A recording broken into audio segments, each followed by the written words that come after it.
Assalamualaikum warahmatullahi wabarakatuh. Saya Listian Anita, guru di SMP Muhammadiyah Boarding School Tarakan dan juga seorang calon guru penggerak Angkatan 11 Kota Tarakan.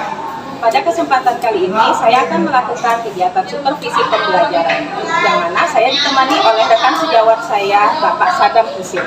Baiklah, kita sapa dulu Bapak Sadam Husin. Assalamualaikum Pak. Waalaikumsalam. Bagaimana kabarnya? Alhamdulillah baik-baik. Ya, sebelumnya saya mengucapkan terima kasih atas kesempatannya melakukan supervisi pembelajaran di kelas Bapak. Sebagai pengantar, saya akan menyampaikan beberapa hal terkait kegiatan supervisi pembelajaran ini. Supervisi pembelajaran ini akan terdiri dari 3 bagian, yaitu yang pertama percakapan praobservasi, kegiatan observasi, serta pasca observasi. Dan saat ini kita sedang melakukan kegiatan percakapan praobservasi. Selanjutnya saya akan menyampaikan terlebih dahulu pengantar mengenai kegiatan supervisi pembelajaran ini, di mana pada kegiatan supervisi pembelajaran nanti saya akan mengamati proses pembelajaran yang Bapak lakukan di dalam kelas. Adapun tujuan dari kegiatan ini adalah untuk mengetahui serta melakukan evaluasi dan refleksi mengenai pembelajaran yang Bapak lakukan di kelas. Kenapa kita perlu melakukan kegiatan percakapan praobservasi ini adalah agar Bapak dapat mengetahui persiapan yang Bapak lakukan saat observasi pembelajaran di kelas nanti. Demikian pengantar dari saya Bapak. Itu selanjutnya ada beberapa pertanyaan yang ingin saya tanyakan kepada Bapak. Saya harap Bapak dapat berkenan untuk menjawab pertanyaan saya. Silakan Bu. Oke, baik Pak. Untuk pertanyaan pertama, apakah tujuan pembelajaran Bapak pada saat itu pembelajaran? Oke, terima kasih Bu Gusti. Yang pertama itu adalah materi yang saya bawa di saat observasi nanti adalah sistem pernapasan pada manusia. Adapun tujuan pembelajaran itu ada 2. Yang pertama, peserta didik dapat mengidentifikasi organ-organ dalam sistem pernapasan serta fungsi dari pernapasan itu masing-masing. Yang kedua, peserta didik dapat menjelaskan gangguan pada sistem pernapasan dan mampu menciptakan solusi pencegahan berdasarkan isu lokal, nasional, ataupun global. Itu tujuan dari pembelajaran yang saya akan terapkan hari ini. Ya, baiklah Pak. Tujuan dari pembelajaran Bapak adalah mengidentifikasi organ-organ dalam sistem pernapasan serta menjalankan menjelaskan gangguan pada sistem pernapasan. Kemudian, apakah area pengembangan yang hendak Bapak capai? Area pengembangan yang hendak saya ingin capai itu ada 3. Yang pertama kognitif, yaitu pemahaman tentang struktur dan fungsi organ pernapasan pada manusia serta gangguan yang terjadi pada sistem pernapasan. Itu kognitifnya. Kalau efektifnya yaitu kesadaran untuk menjaga kesehatan sistem pernapasan melalui penerapan solusi preventif. Yang ketiga, itu keterampilan menciptakan solusi atas permasalahan yang berkaitan dengan gangguan pernapasan berdasarkan isu lokal, seperti rokok ataupun polusi udara di Kota Tarakan. Baik Pak, jadi pada kesempatan nanti area pengembangan yang hendak dicapai itu ada 3. Di mana yang pertama pada area kognitif yaitu pemahaman tentang struktur pernapasan, pada area efektif yaitu mengenai kesadaran menjaga kesehatan, dan pada area keterampilan yaitu menciptakan solusi dari permasalahan pernapasan pada isu lokal dan isu nasional. Itu Bapak ya. Nah, kemudian strategi apa yang Bapak persiapkan untuk mencapai tujuan pembelajaran serta mengembangkan area siswa? Oke, strategi yang dipersiapkan itu ada 2. Yang pertama, pembelajaran berdiferensiasi itu dibedakan menjadi 3. Yang pertama, diferensiasi konten. Konten ini berupa video untuk dimana siswa belajar pembelajarannya itu visual, itu yang video. Kedua, itu namanya proses, diferensiasi proses, dimana hasil dari apa yang mereka kerjakan itu akan didiskusikan oleh kelompok-kelompok yang dibentuk awal. Yang ketiga, hasil dari proses itu adalah hasil diskusi mereka yang membuat produk seperti poster, laporan tertulis, atau pembuatan video dan sebagainya. Nah, adapun model pembelajaran yang saya kaitkan dengan pembelajaran berdiferensiasi itu yaitu pembelajaran PBL atau Problem Based Learning. Seperti kita ketahui, pembelajaran Problem Based Learning ini adalah pembelajaran yang berbasis masalah. Jadi saya beri mereka masalah atau investigasi kelompok untuk menciptakan solusi permasalahan nyata yang dihadapi masyarakat terkait sistem pernapasan tersebut. Ya, baik Pak. Jadi strategi yang Bapak persiapkan yaitu satu, pembelajaran berdiferensiasi yang terdiri dari diferensiasi konten, proses, dan produk, serta Bapak juga akan melaksanakan model pembelajaran based learning. Baik Pak, demikian percakapan praobservasi dan juga pertanyaan-pertanyaan saya terkait supervisi pembelajaran yang akan kita lakukan di dalam kelas nanti. Selanjutnya, insya Allah kita akan bertemu lagi pada kegiatan supervisi pembelajaran di dalam kelas. Semoga pembelajaran Bapak nanti lancar dan tercapai tujuan-tujuan pembelajaran. Terima kasih Pak. Terima kasih Bu Kristiana.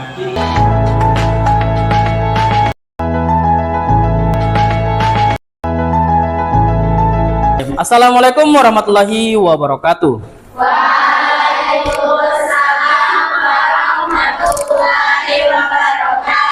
Apa kabar semuanya?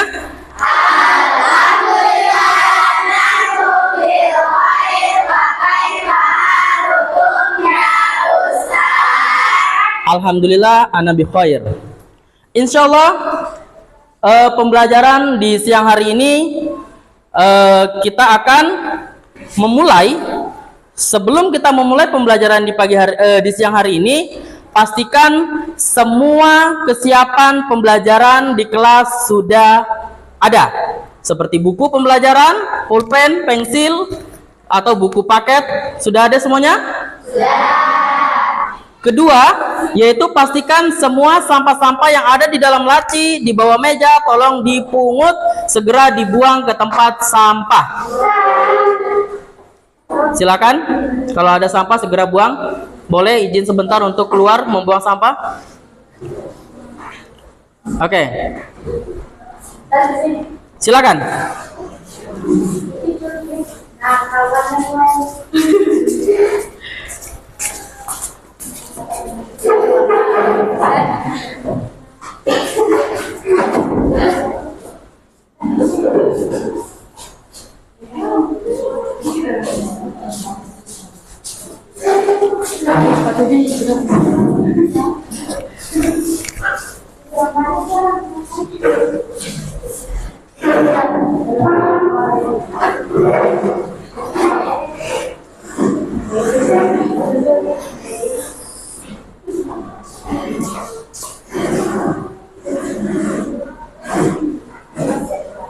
Sudah bersih dari sampah-sampahnya?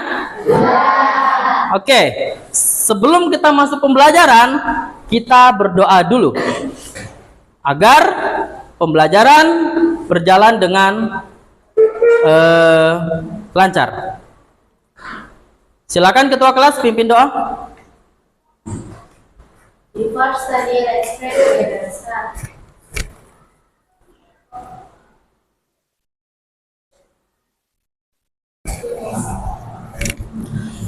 Tujuan Ustadz arahkan untuk kita berdoa adalah agar semua aktivitas kegiatan di siang hari ini berjalan lancar dan Allah memberi kita berupa syafaat yang luar biasa buat bekal kita di padang mahsyar. Oke, langsung saja masuk dalam pembelajaran. Tujuan pembelajaran kita adalah yaitu mengidentifikasi organ-organ sistem pernapasan dan menjelaskan fungsi dari organ pernapasan itu. Ustadz yakin sebelum pembelajaran sebelumnya juga kalian sudah membahas nama organ dan fungsi-fungsi organ. Kaitannya ada, ya, berkaitan dengan pembelajaran sebelumnya. Pembelajaran sebelumnya ada yang masih ingat pelajaran apa yang sudah kita lalui?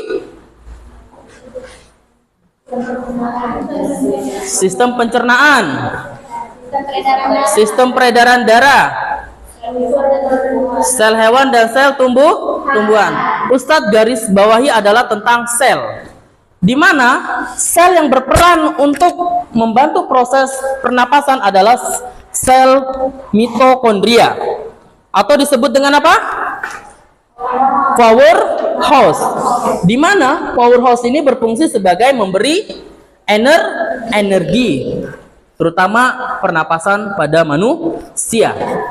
Yang kedua, ya, itu hubungannya pembelajaran sebelumnya. Yang kedua yaitu masuk dalam topik pembahasan kita di siang hari ini, yaitu poin kedua, dapat menjelaskan gangguan pada sistem pernapasan dan menciptakan solusi pencegahan berdasarkan isu lokal. Isu lokal itu berarti lingkup kota Tarakan aja, ya, yang kita bahas. Entah itu nanti pembahasannya itu entah itu rokok atau polusi udara.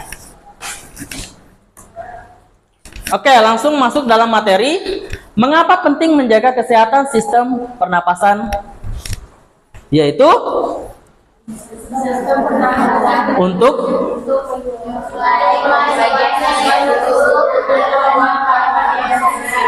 Oke, itu sangat penting pada manusia. Pertukaran oksigen itu perlu. Jangan sampai tidak ada. Yang ada nanti ketika kita menghirup oksigen, yang ada karbon tidak pernah keluar dari tubuh kita. Mengakibatkan apa? Terjadilah keracunan. Ya, sifat karbon adalah sifat zat kimia yang berbahaya. Makanya apa hubungannya tidak boleh meniup makanan yang panas? Kenapa? Karena antara karbon yang kita keluarkan dengan karbon yang dihasilkan dari nasi yang panas itu akan berbenturan, akan mengakibatkan terjadinya efek yang sangat berbahaya bagi tubuh kita itu sendiri. Makanya ada hadisnya kan? Lebih bagus makan itu dikipas dulu baru dimakan. Kedua, yaitu gangguan pada sistem pernapasan. Seperti kita ketahui, yang dasarnya yang sering kita lihat di lingkungan sekitar kita adalah asma. Asma ini banyak dampaknya.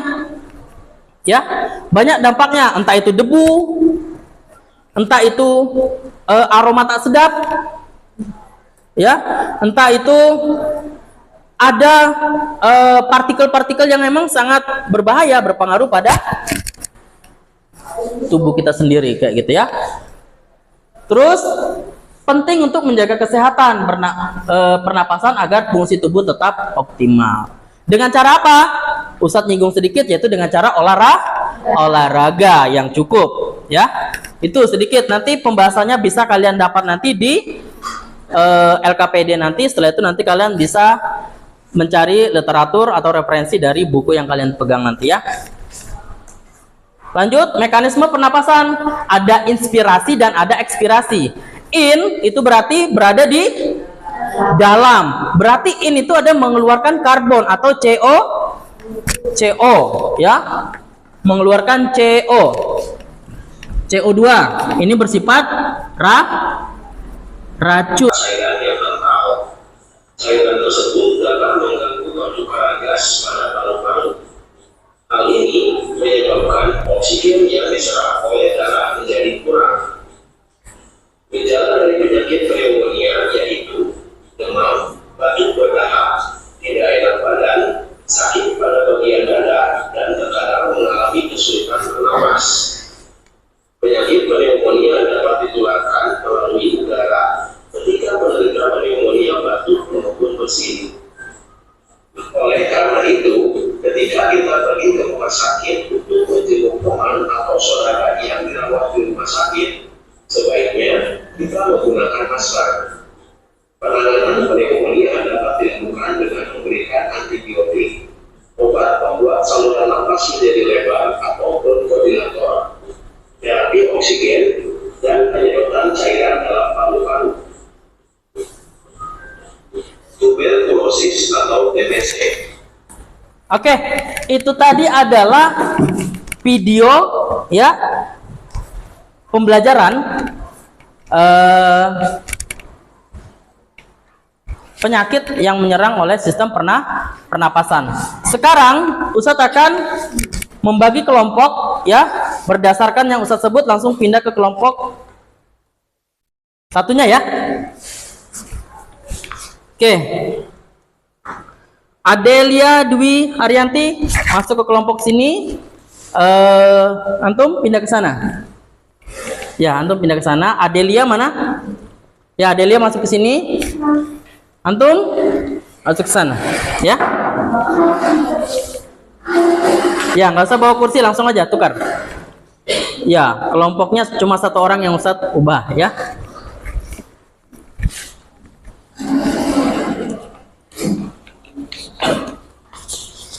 Oke, silakan ya. Tugas kalian adalah apa yang kalian lihat tadi video tersebut ya. Ustadz minta kalian membuat suatu produk berupa poster, boleh nyanyian, boleh puisi dari apa materi yang Ustadz sampaikan tadi. Terserah mau bentuknya seperti apa, yang penting produknya berupa poster, nyanyian, puisi, ya. Boleh juga main map, terserah, ya. Yang jelas ada produk yang dihasilkan. Ustadz kasih waktu cuma 10 menit, itu harus jadi, ya. Terus di sini ada LKPD, ya. LKPD segera dikerjakan juga, ya, bersamaan. Kelompok 1. Ini gak usah dikerjain ya, langsung jawab sini aja nanti. Dua aja. Membuat model paru-parunya yang emang benar yang diserang oleh kanker itu adalah sel pada paru-paru itu ya. Bronkus paru-paru. Ayo, waktunya tidak lama, silakan dikerjakan kerja kelompok lebih cepat. Kalian mengambil kanker paru-paru. Masalah merokok itu yang ada yang merokok aktif, ada yang pasif, boleh nggak apa-apa, agak besar. Ya, dampak pada paru-paru itu apa? Kayak gitu, ya. Apakah ada bakterinya atau ada zat asing yang masuk ke dalam paru-paru sehingga paru-paru itu mengalami Assalamualaikum Ustaz Sadam. Waalaikumsalam warahmatullahi wabarakatuh. Ya, baik Ustaz Sadam, sebelumnya saya mengucapkan terima kasih karena telah mengizinkan saya melakukan observasi di kelas yang Ustaz laksanakan kemarin. Selanjutnya Ustaz, pada kesempatan ini kita akan melakukan dialog pasca observasi, yang mana dialog ini bertujuan untuk melakukan refleksi dan evaluasi dari proses pembelajaran yang Ustaz lakukan selama ini, khususnya pada pembelajaran yang kita laksanakan kemarin. Oleh karena itu, apakah Ustaz bersedia melakukan diskusi pasca observasi ini bersama saya, Ustaz? Kalau mana baiknya saja, kalau ini membuat saya lebih terbuka untuk memperbaiki pembelajaran yang akan datang, silakan. Terima kasih ya Ustaz. Nah, baik Ustaz, mungkin untuk membuka dialog kita, membuka diskusi kita pada hari ini, saya menanyakan dulu Ustaz, hal baik apa yang sudah terjadi pada pembelajaran kemarin? Seperti pembelajaran sebelumnya yang kemarin itu, alhamdulillah siswa terlihat sangat antusias dan aktif dalam mengikuti pembelajaran saya, terutama pembelajaran IPA. Ya, jadi hal yang baik dari proses pembelajaran kemarin ini adalah siswa ini antusias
dari dialog hari ini. Gitu. Itu saja kali Ustaz. Ya, jadi Ustaz alhamdulillah bisa lebih tenang juga dan sudah memiliki gambaran bagaimana menangani kendala-kendala yang Ustaz temukan gitu pada proses pembelajaran Ustaz. Ya Ustaz ya. Kemudian Ustaz mungkin sebelum saya tutup, saya ingin mengucapkan terima kasih karena telah memberikan saya kesempatan melakukan observasi di kelas yang Ustaz laksanakan. Dan saya harap kita juga bisa melakukan diskusi lagi terkait perkembangan proses pembelajaran di kelas Ustaz setelah Ustaz melakukan rencana-rencana perbaikan tadi. Seperti itu Ustaz ya. Siap. Nah, kemudian Ustaz sebelum saya akhiri, saya juga minta maaf atas kesalahan dan kekurangan yang terjadi dan terima kasih. Semoga